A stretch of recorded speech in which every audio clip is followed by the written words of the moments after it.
오늘 본문은 사도 바울이 빌립보 지역에 세워져 있었던 이 빌립보 교회, 빌립보 성도 공동체를 향해서 썼던 편지입니다.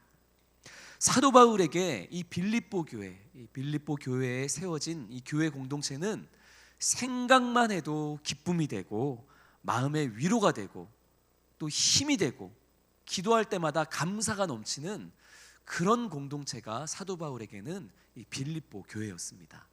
빌립보 교회를 향해 사도 바울이 어떻게 고백을 하고 있는지 우리 다시 한번 3절과 4절 말씀 우리 같이 한번 읽겠습니다. 내가 너희를 생각할 때마다 나의 하나님께 감사하며 간구할 때마다 너희 무리를 위하여 기쁨으로 항상 간구함은. 아멘. 너희를, 이 빌립보 교회를 생각할 때마다 어떻다고요? 하나님께 감사의 마음이 그냥 샘솟고, 그리고 빌립보 교회를 위해서 기도할 때마다 이 기쁨의 마음이 샘솟았다. 너희에게, 나에게 빌립보 교회, 너희들은 그런 기쁨과 감사의 존재다. 바울이 이렇게 고백을 합니다. 이 빌립보서를 쓸 당시에 사도 바울은 죄수의 신분으로 로마의 깊은 감옥에 투옥되어져 있던 그런 상황이었습니다. 자신이 이 깊은 감옥에서 빠져나가지 못하고 오늘 죽게 될지, 내일 죽게 될지, 혹은 언젠가 풀려나게 될지, 이것을 전혀 알지 못하는, 한 치 앞도 볼 수 없는 그런 상황 가운데에서 사도 바울이 감옥에서 빌립보서를 기록했다라는 것이죠. 참 어려운 상황임이 분명한데, 그런 어려운 상황 가운데에서도 이 사도 바울은 누구를 생각할 때마다 마음이 기쁘고 즐겁고 감사했다고요? 빌립보 교회만 생각하면, 감옥에 있는데도, 앞으로 어떻게 될지 알 수가 없는데도, 그런 우울하고 절망적인 상황 가운데에서도 누구를 생각하면요? 빌립보 교회만 생각하면 마음의 기쁨과 감사가 넘쳐났더라 하는 것이죠. 저는 너무 궁금한 거예요. 아니 도대체 이 빌립보 교회는 어떤 특별함을 가진 교회길래 사도 바울로 하여금 이런 절망적인 상황 가운데에서도 생각하는 것만으로도 기쁨과 감사를 주는 교회였을까? 저는 그게 너무 궁금한 거예요. 궁금할 뿐만 아니라 저는 우리 수원성신교회가 그런 교회가 되기를 원합니다.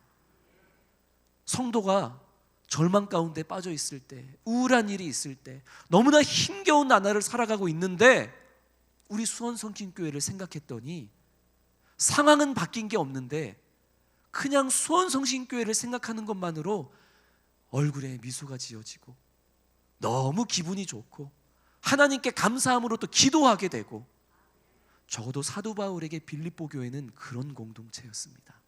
우리에게 수원성심교회도 그런 교회가 되기를 주님의 이름으로 축복합니다. 그래서 오늘 빌립보서를 시작하면서 도대체 빌립보 교회는 어떤 공동체였는지 이것을 우리가 잠시 살펴보고자 하는 것이죠. 첫 번째로 이 빌립보 교회는 사도 바울과 함께 은혜에 참여하는 교회였습니다. 따라해 볼까요? 은혜에 참여하는 교회. 우리 오늘 같이 읽었던 빌립보서 1장 7절 말씀에 보면 사도 바울이 그렇게 이야기를 하죠. 너희가 빌립보 교회 너희가 다 나와 함께 뭐 했다고요? 은혜에 참여한 자였다. 빌립보 교회 너희들은 나와 함께 하나님이 주시는 은혜에 참여한 자였다. 그래서 너희가 내게 기쁨이고 감사다. 이렇게 고백을 하고 있는 것입니다. 이것을 이해하기 위해서는 이 사도 바울과 빌립보 교회의 첫 만남, 이 첫 시작이 어땠는지를 우리가 한번 살펴봐야 할 필요가 있습니다. 사도 바울은 전도 여행을 떠났었죠. 1차 전도 여행, 2차 전도 여행, 3차 전도 여행, 이렇게 오랜 시간 전도 여행을 하며 여러 교회를 세웠던 것이 사도 바울입니다. 이 사도행전을 보면은 이 1, 2, 3차 전도 여행에 대한 기록들이 쭉 나와 있는데요. 사도 바울의 1차 전도 여행은 가히 성공적이었습니다. 은혜 가운데에서 1차 전도 여행을 아시아 지역에서 잘 마무리를 했어요. 얼마 있다가 이제 사도 바울이 2차 전도 여행을 이제 준비하고 출발하는데 1차 전도 여행과는 달리 2차 전도 여행은 시작부터 삐걱거립니다. 시작부터. 사도 바울은 1차 전도 여행 때 함께 했지만 중간에 돌아가 버렸던 마가라는 청년, 나는 2차 전도 여행 때 이 마가라는 청년은 안 데려갈래. 사도 바울은 이렇게 주장했고, 동역자였던 바나바는 그래도 마가를 2차 여행 때도 데려갑시다, 이렇게 주장했어요. 결국 이 두 사람의 의견은 좁혀지지 않았고, 사도행전 15장에 보면 이 일로 인해 마가라는 청년을 2차 전도 여행 때 데려가냐 마냐, 이 문제를 가지고 바울과 바나바가 크게 다투었다, 이렇게 기록이 되어 있어요. 2차 전도 여행은 시작부터 삐걱거렸던 거죠. 시작부터 사도 바울의 생각과 계획과는 달랐던 거예요. 결국 이 바나바는 자신의 친척 생질이었던 마가라는 청년을 데리고 구브로 지역으로 전도 여행을 떠났고, 바울은 그들과 함께하지 않고 실라라는 사람을 택해서 수리아와 길리기아 지역을 향해서 2차 전도 여행을 갈라진 채로, 그렇게 분열을 통해서 2차 전도 여행은 시작이 됩니다. 어떻게 보기가 좋아요, 나빠요? 시작이 영 좋지 않죠. 서로 하나님의 복음을 전하겠다는 사람이 다투고, 너는 저쪽으로 가라, 나는 이쪽으로 갈게, 그렇게 시작된 것이 2차 전도 여행이에요. 시작이 사실은 썩 우리가 보기에 좋지 않아 보입니다. 근데 그 이후로도 이 2차 전도 여행은 사도 바울의 생각대로 계획대로 되는 일이 없었어요. 사도 바울은 1차 전도 여행 때 그랬던 것처럼 2차 전도 여행 때도 아시아 지역의 복음을 전할 계획을 가지고 있었습니다. 어디요? 아시아 지역. 그래가지고 사도 바울은 신라와 함께 오늘날의 터키 북쪽 지역인 비두니아 쪽으로 이제 올라가려고 그렇게 계획을 세웠는데, 희한하게 가려 하면 가려 할수록 자꾸만 길이 막히는 거죠. 내가 복음을 전하려고, 저 아시아 지역에 복음을 전하려고 하는데 자꾸만 길이 막히는 거예요. 일이 안 되는 거예요. 그런데 사도행전 16장 6절 7절 말씀을 보면 사도 바울의 그 2차 전도 여행길을 자꾸만 가로막았던 사람이, 그분이 누군지가 등장합니다. 누가 그 길을 막았을까요? 성령께서, 예수의 영이 막았더라. 누가 막은 거예요? 주님이 막은 거예요. 예수 그리스도의 복음을 전하겠다는 사도 바울을 누가 막았다고요? 예수님이 막은 거예요. 이상하죠? 결국 아시아 지역의 복음을 전하려고 올라가려고 하다가 자꾸만 길이 막히니까 사도 바울은 에게해, 이 바닷가에 근접해 있는 드로아라는 지역으로 내려가게 됩니다. 그리고 그곳에서 하나님이 하나의 환상을 보여주세요. 그 환상의 내용이 사도행전 16장 9절 10절에 나와 있는데, 제가 한번 읽겠습니다. 밤에 환상이 바울에게 보이니 마게도냐 사람 하나가 서서 그에게 청하여 이르되 마게도냐로 건너와서 우리를 도우라 하거늘, 바울이 그 환상을 보았을 때 우리가 곧 마게도냐로 떠나기를 힘쓰니 이는 하나님이 저 사람들에게 복음을 전하라고 우리를 부르신 줄로 인정함이로라. 아멘. 사도 바울은 아시아 지역에 복음을 전할 계획을 가지고 있었어요. 근데 그것은 사도 바울의 계획이었어요. 하나님의 계획은 아니었던 거예요. 하나님의 계획은 2차 전도 여행 때는 아시아 지역이 아니라 저 바다 건너 유럽 지역에, 마게도냐 지역에 복음을 전하기 원하는 것이 하나님의 계획이었던 거죠. 그래서 사도 바울의 계획과 사도 바울의 방법과 사도 바울의 생각을 하나님이 계속 막으셨던 거예요. 그러면서 자꾸 하나님이 원하시는 길로 바닷가 쪽으로 인도해 내신 거죠. 마침내 환상을 통해서 바다 건너에 있는 한 사람이 이쪽으로 건너와서 우리를 도와줘 라는 이런 환상을 하나님이 보게 하심으로써 사도 바울이 깨닫게 하신 것이죠. 2차 전도 여행 때 아시아 지역의 복음을 전하려 했던 것은 내 생각, 내 방법이었구나. 하나님이 나를 막으셨구나. 하나님의 계획은 여기가 아니라 적이구나. 그것을 사도 바울이 인정함이러라. 환상을 보고 인정하고 즉시 바닷가를 건너서 마게도냐 지역으로 가게 된 것이죠. 이 하나님이 보여주시는 환상을 보았던 것이 어디였다고요? 제가 쉽게 기억하게 힌트를 드리려고, 이 환상에서 마게도냐 사람이 건너와, 이쪽으로 들어와, 들어와, 들어와. 환상을 본 지역이 어디였다고요? 드로아였다고요. 앞으로 잃어버리시겠어요? 안 잃어버리시겠어요? 안 잃어버리시겠죠. 내 계획과 내 뜻이 무너지고 하나님의 뜻을 발견했던 곳, 그곳이 어디라고요? 드로아. 네 생각, 네 고집대로 가려고 하지 말고 하나님의 계획, 하나님의 뜻이 있는 곳으로 들어와, 건너와. 그것을 인정함이로. 저는 이 인정함이로라, 이 단어가 너무 좋아요. 하나님께서 아무리 성령의 음성을 통해서 그 길이 아니라고, 이 길이라고 말씀을 하셔도 우리는 인정을 안 해요. 하지만 사도 바울은 참 고집이 있는 사람이었잖아요. 이 2차 전도 여행이 사도 바울의 고집으로 인해서 다툼으로 시작이 됐잖아요. 마가, 나 죽어도 안 데려가. 데려갈 거면 네가 데려가. 고집이었어요. 그런 고집의 사람이 인정함이로라. 하나님의 뜻 앞에 인정함으로써 이제 빌립보, 이 바다 건너 마게도냐의 첫 성이자 로마의 식민지였던 빌립보로 가게 된 것이죠.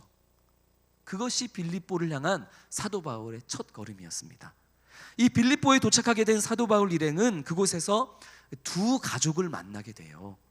첫 번째 가족은 두아디라시에 자주색 옷감을 팔던 루디아라는 여인이었습니다. 루디아라는 여인. 그리고 그 가족을 첫 번째로 만나게 돼요.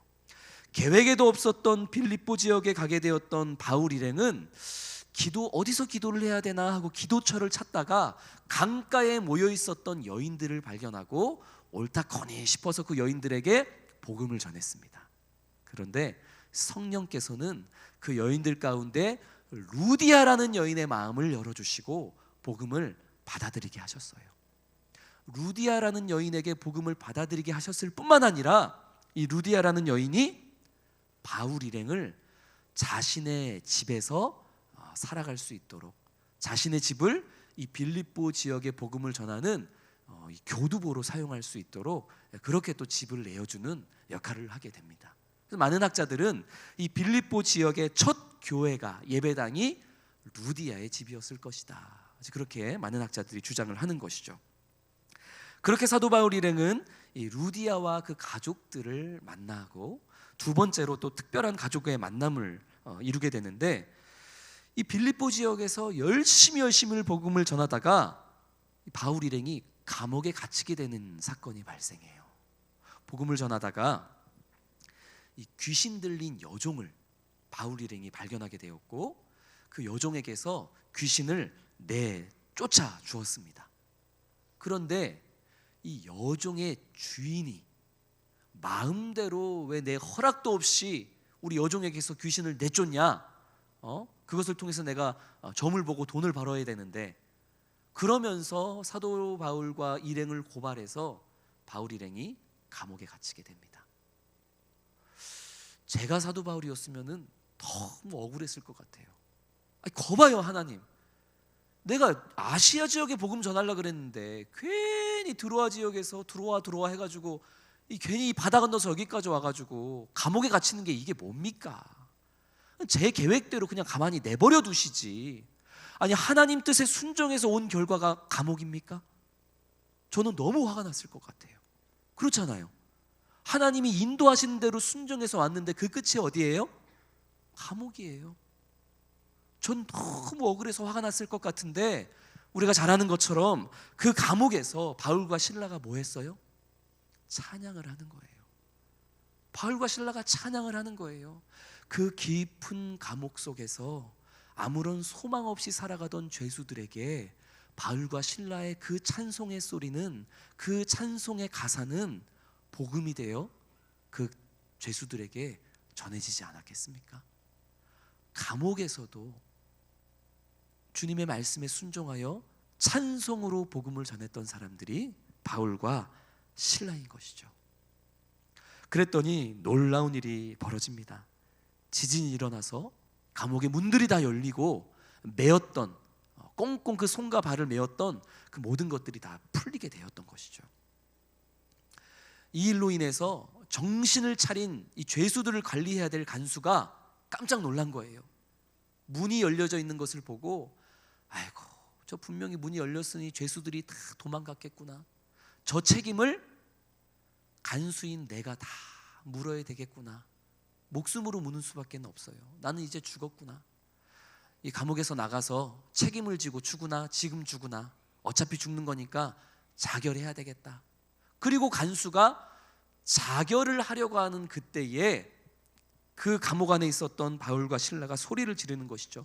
우리가 지금 도망 안 가고 여기 그대로 있으니 너의 몸을 상하게 하지 말아라.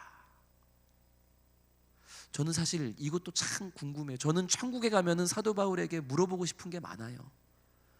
아니, 감옥에 갇혀 있는데 지진이 나서 옥문이 열렸으면 어떻게 해야 돼요? 도망가야죠.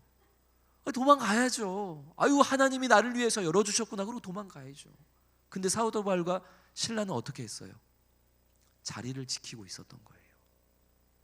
자리를 지키고 있었던 거예요. 저는 그게 너무 궁금해요. 왜 자리를 지키고 있었을까?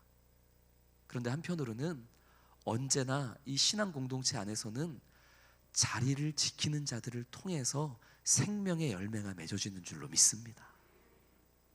아니, 옥문이 열렸으니 도망가도 되는데 사도 바울과 실라가 자리를 지켰기 때문에 자결하려고 했던 그 간수와 그 가정을 복음의 열매로 맺어질 수가 있었던 것이죠. 우리가 여기 있으니 자결하지 말아라, 그 소리에 간수가 사도 바울 앞으로 달려옵니다. 그리고서 놀라운 질문을 하죠. 내가 어떻게 해야 구원을 얻겠습니까?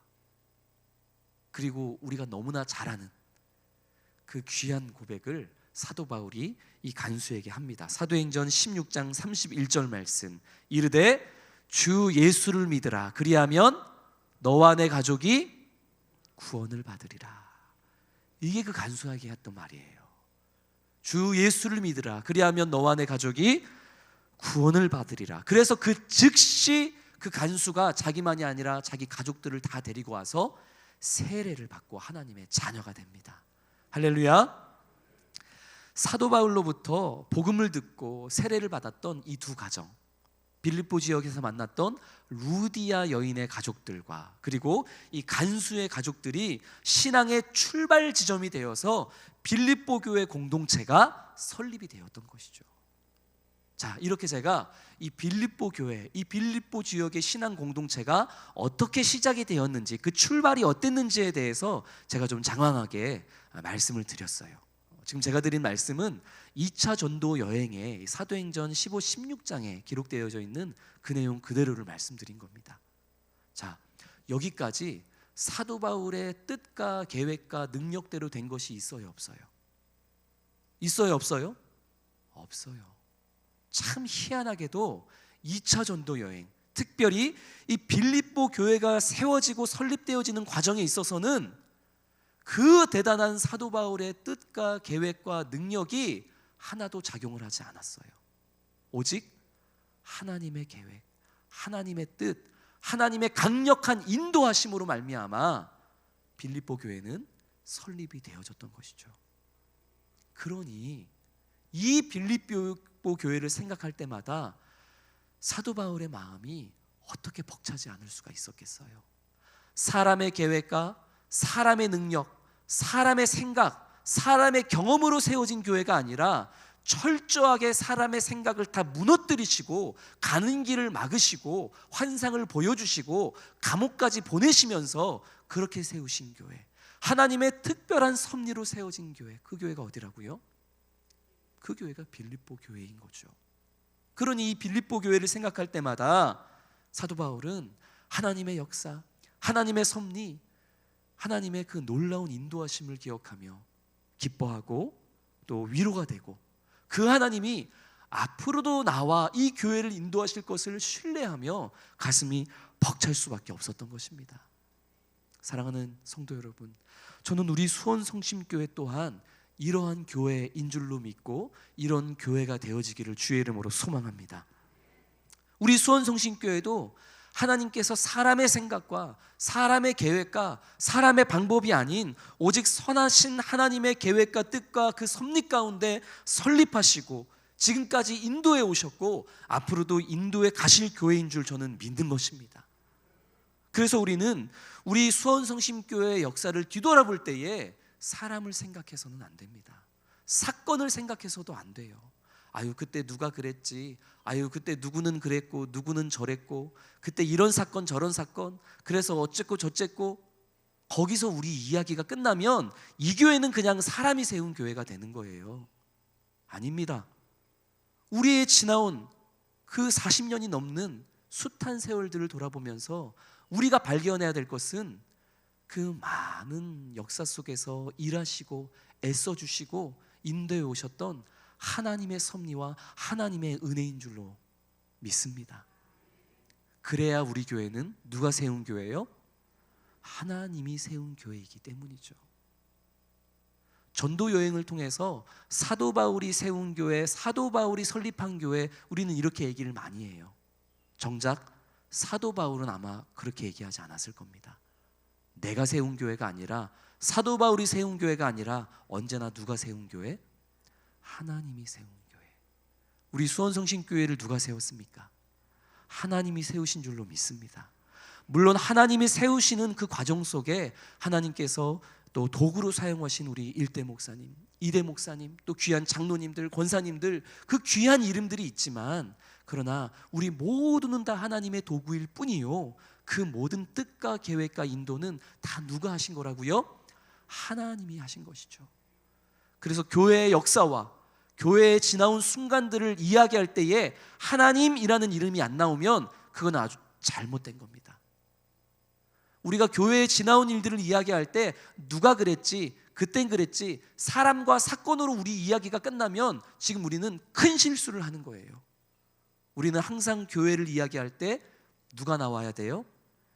그래, 그분을 통해서 하나님이 일하셨지, 그때 참 교회의 힘든 사건을 통해서 하나님이 우리에게 함께 하심을 보여주셨지, 하나님이 참 우리를 위해서 애써주셨다, 우리 수원성심교회가 하나님으로 인해서 여기까지 왔다, 그러니 앞으로도 하나님이 우리를 지켜주시겠지, 이렇게 이 수원성심교회를 생각할 때마다 가슴이 막 벅차오르고 기쁨이 넘쳐 흐르고 감사함으로 기도하지 않을 수 없는 그런 우리 수원성심교회, 사도 바울에게 빌립보 교회가 그러했듯이 우리 수원성심교회가 모두에게 그런 교회가 되기를 소망합니다.